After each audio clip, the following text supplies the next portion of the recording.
మీ ఇంట్లో చిన్నపిల్లలు ఉన్నారా? అయితే తప్పకుండా ఈ వీడియో ఎండ్ వరకు స్కిప్ చేయకుండా చూడండి. చిన్నపిల్లలు కానీ ఆకుకూరలు తినకపోతే ఈ విధంగా ట్రై చేసి పెట్టండి, తప్పకుండా తింటారు. Hi friends, welcome back to my channel చిట్టి చిన్ని కథలు. ఈ వీడియోలో మనం తోటకూర ఫ్రై ఎలా చేయాలో చూద్దాం. ఫస్ట్ మనం తోటకూరని ఎక్కువసార్లు వాష్ చేసుకోవాలి, ఎందుకంటే తోటకూరలో ఇసుక అనేది ఎక్కువగా ఉంటుంది కాబట్టి. ఇక్కడ మనం చిన్నపిల్లలకు పెడుతున్నాం కాబట్టి మళ్ళీ వాళ్ళు ఏమైనా చిన్న ఇసుక పార్టికల్స్ తగిలినా వాళ్ళు తినడానికి అస్సలు ఇష్టపడరు. నార్మల్గానే ఆకుకూరలు అంటే పిల్లలు తినరు కాబట్టి ఇసుక అనేది లేకుండా మనం ఎక్కువసార్లు వాష్ చేసుకుంటే సరిపోతుంది. అలా వాష్ చేసిన తర్వాత అందులో ఉన్న వాటర్ అంతా మనం ఇలా వడకట్టుకోవాలి. అలా వడకట్టిన తర్వాత మనం తోటకూరని ఉడికించుకోవాలి. అందులో కొంచెం వాటర్ వేసుకొని ఇలా ఉడకబెట్టుకోవాలి. చూసారు కదా ఎలా ఉడుకుతుందో. ఇందులో నేను కాడలు కూడా వేసాను, ఎందుకంటే ఇది లేత కూర కాబట్టి కాడలు కూడా ఇందులోనే వేసేసాను, ఈజీగా త్వరగా ఉడికిపోతాయని. ఇక్కడ మనకి ఆకైతే త్వరగానే ఉడికిపోతుంది, బట్ కాడలు కూడా వేసాం కాబట్టి కొంచెం టైం అయితే పడుతుంది.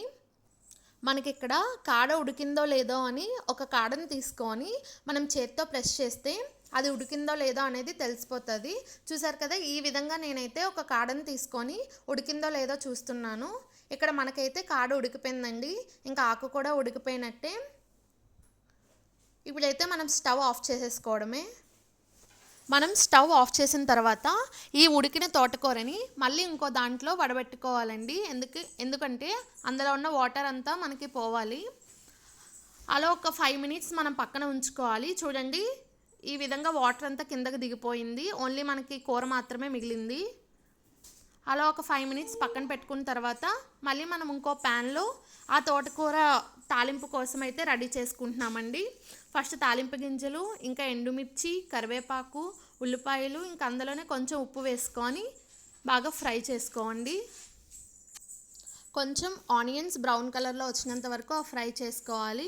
ఇలా ఫ్రై అయిన తర్వాత మనం ఉడకబెట్టుకొని పక్కన ఉంచుకున్న తోటకూరని అయితే మనం ఇందులో అయితే వేసుకోవాలి.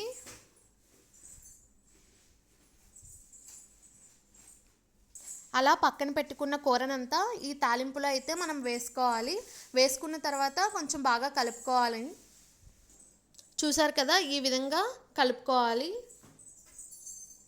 ఆ తాలింపు గింజలు ఇంకా తోటకూర మొత్తం కలిసిపోవాలి. ఇంకా అలా కొంచెంసేపు ఫ్రై చేసుకోవడమే మనం లో ఫ్లేమ్లో. చూడండి, ఇక్కడైతే మన తోటకూర అనేది ఇలా ఫ్రై అయిపోయింది. అంత తోటకూర ఇస్తే మనకి ఫ్రై చూడండి ఇంత మాత్రమే అయ్యింది. ఇక్కడ మనకి తోటకూర ఫ్రై రెడీ అయిపోయింది. స్టవ్ ఆఫ్ చేసేసుకోవడమే. ఈ వీడియో మీకు నచ్చితే please like, share, comment and subscribe my channel.